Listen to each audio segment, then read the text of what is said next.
How do I know if I'm the real father of an unborn baby?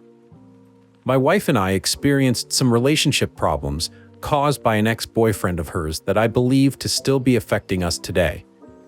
For some context, we first met when we were studying overseas and working part-time together at the same restaurant. I'm from Australia, and she is from France. After a few shifts together, we became friends and then eventually started dating. I was 19, and she was 24 at the time. We dated for a little over 3 years before moving back to my home country, and 2 years after moving, we decided to get married. The problem started when my wife and I just got engaged. We decided to do the obligatory social media announcement posts, informing everyone about our exciting news. It was around a week later when I was sent a message request by an Instagram account I didn't know, but saw that my wife and the person followed each other, so I thought it was one of her old school friends or something, and decided to accept the request. By then, I had gotten over 100 messages from my wife's friends and family. I'd never met congratulating us, so I was expecting this message request to be more of the same. Instead of a congratulatory message and an introduction as to who they were, I was sent a bunch of screenshots of messenger chats that were in French and a message that followed saying that I should read these conversations to know how my fiancé is. I was feeling that something was a bit off, but still believing that this person was a family member or friend of my wife. That's English wasn't very good. I decided to translate the screenshots to be able to respond to them. Naively, I translated them to think that they'd just be some cute messages, to only read that it was conversations between two people.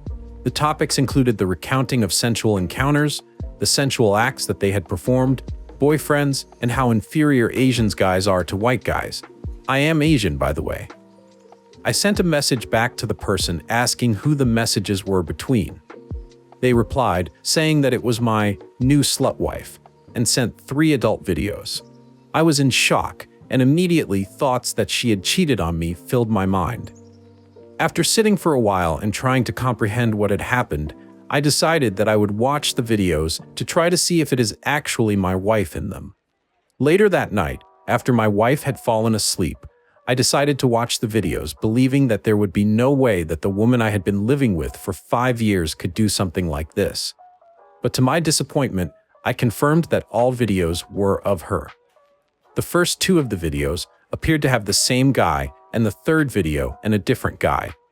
To say I was furious was an understatement. I had literally watched the woman I wanted to spend the rest of my life with, damn not 1, but 2 other guys.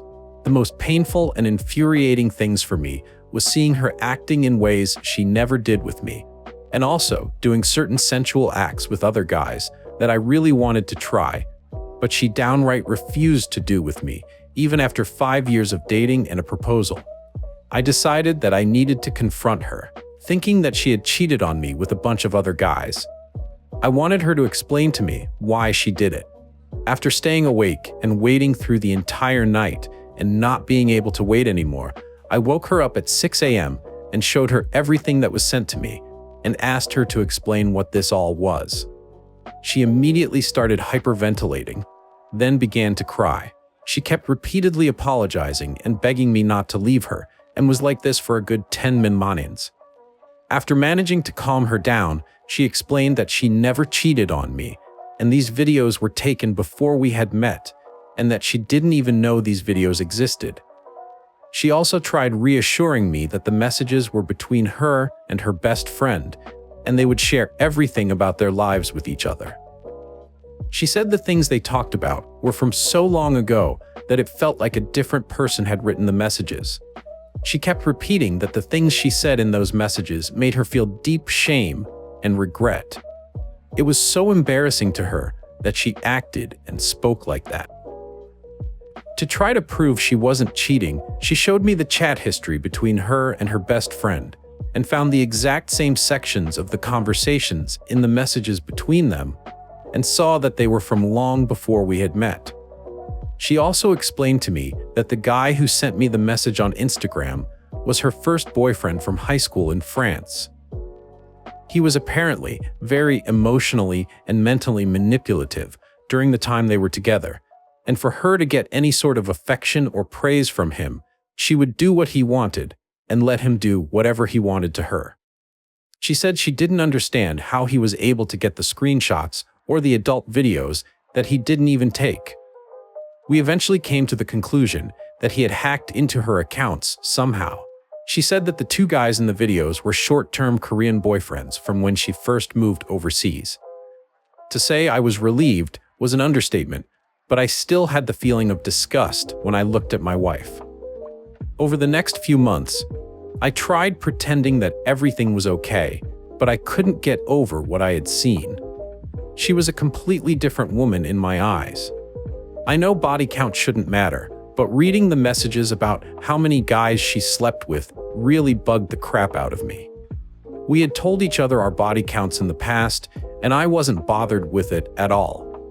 She literally could have told me any number, and I think I would have been fine with it, as long as it was the truth. But now that I know that not only did she lie about the amount, if men she had been with, but the fact that half of those men were guys I knew quite well and considered friends, destroyed me. I eventually told her how I felt when she blew up at me one day for not wanting to coitus with her. She started crying again and asked if we should cancel the wedding. I said we should consider it, but not act on anything yet, hoping the way I was feeling was just a phase and that I would eventually get over it. The last thing I wanted was for my friends and family to ask why we're not getting married anymore, and me having to explain the things that happened. We agreed to go to couples counseling together, with the goals of fixing our relationship and getting married on the date we had set before that crap happened. We found couples counseling to be very helpful, and one of the best things we both liked while at our sessions was we were able to verbally express what we were feeling and literally have it translated perfectly into a cohesive explanation by our couples counselor. After 10 sessions, we had been given a list of strategies for us to use together to mend our relationship, and I had been referred to a psychologist for some private sessions that I was super beneficial. At this stage, everything was almost back to as it was before I was sent the messages, but I honestly never quite felt the same or trusted my wife again the way I used to. We did end up going through with the wedding, believing that my wife's past shouldn't affect my feelings towards her, and that if we did end up breaking up, it would effectively mean that her ex succeeded in his objective and would have got what he wanted. About a year after our wedding, my wife planned a trip to France to visit all the family and friends.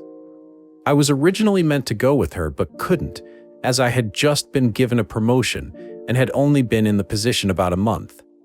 While she was on her trip, I got another message on Instagram from her ex saying, "She only likes me," followed by another adult video of her.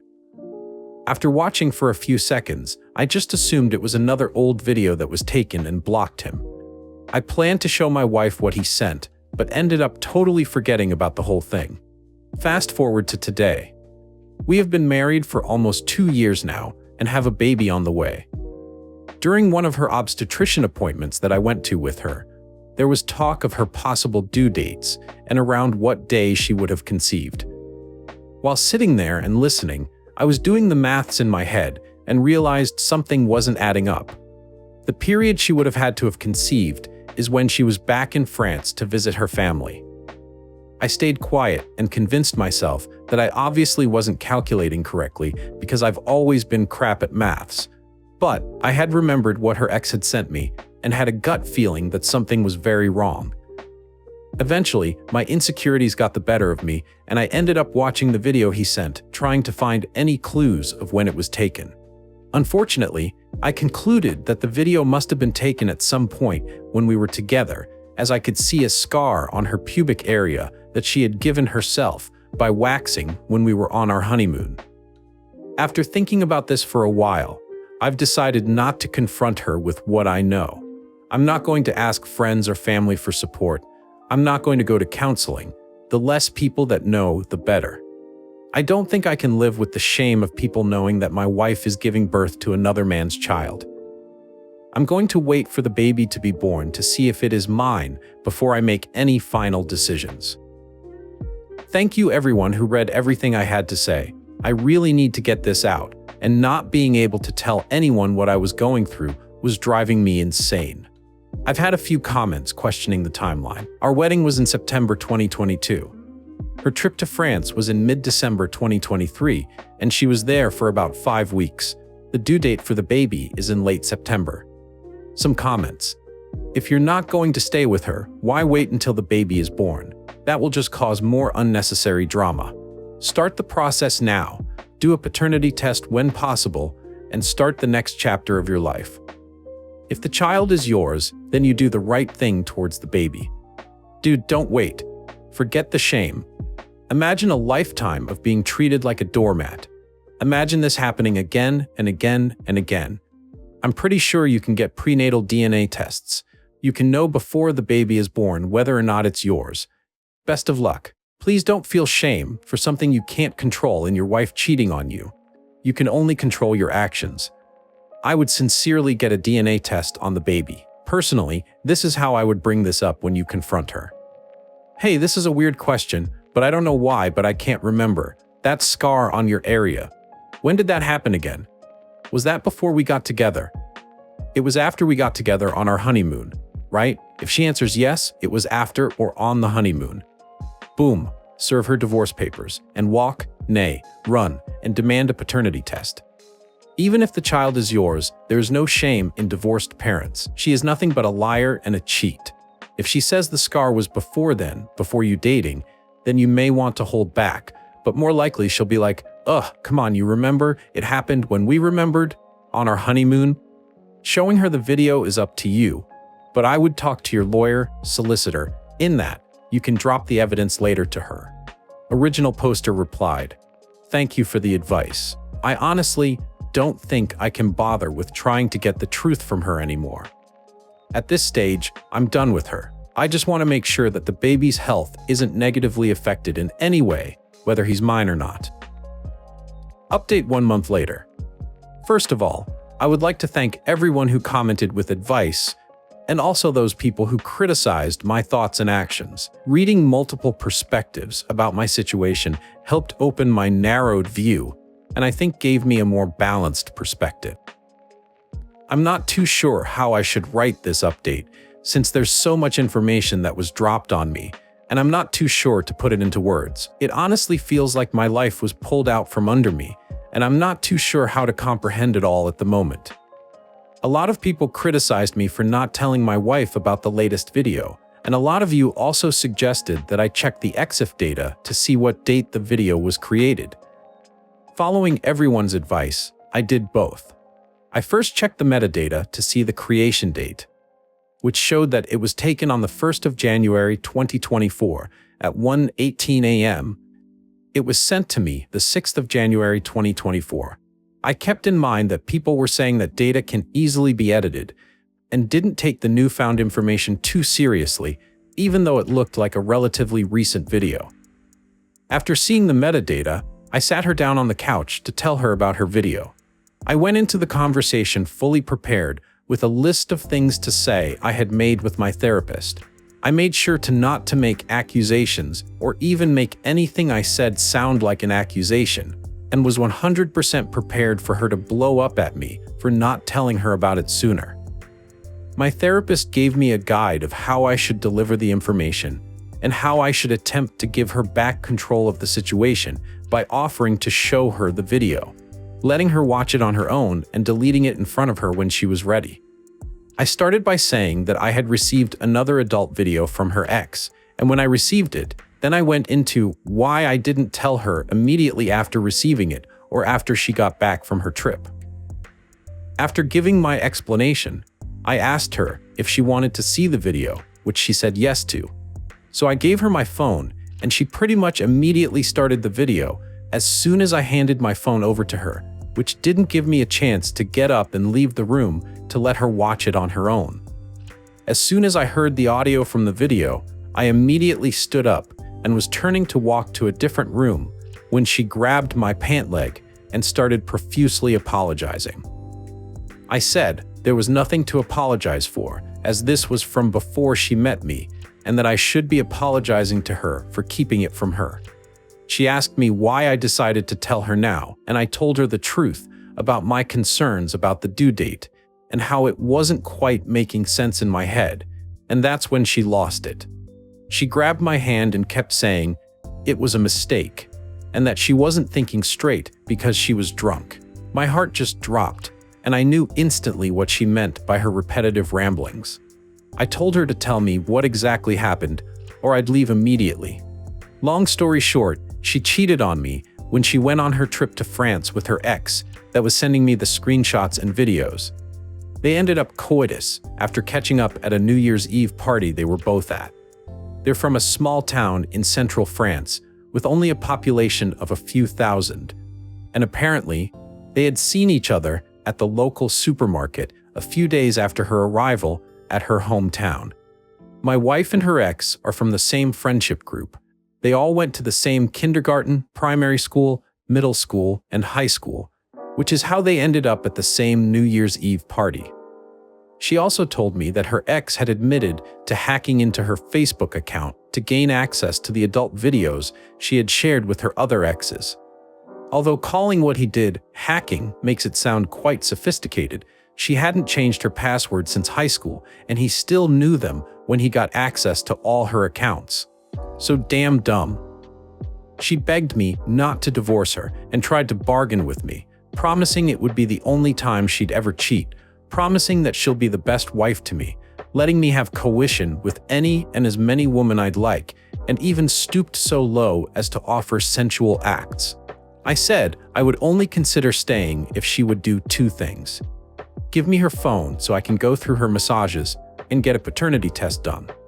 She instantly agreed to the paternity test, but was a bit more hesitant about handing her phone over, but eventually agreed.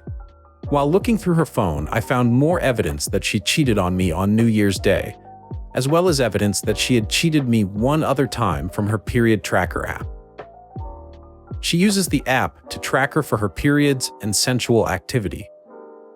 I just had to go to the dates where I wasn't in the same country as her and see if she had coition or not. Unfortunately for her, she was very diligent with keeping track of her sensual activities.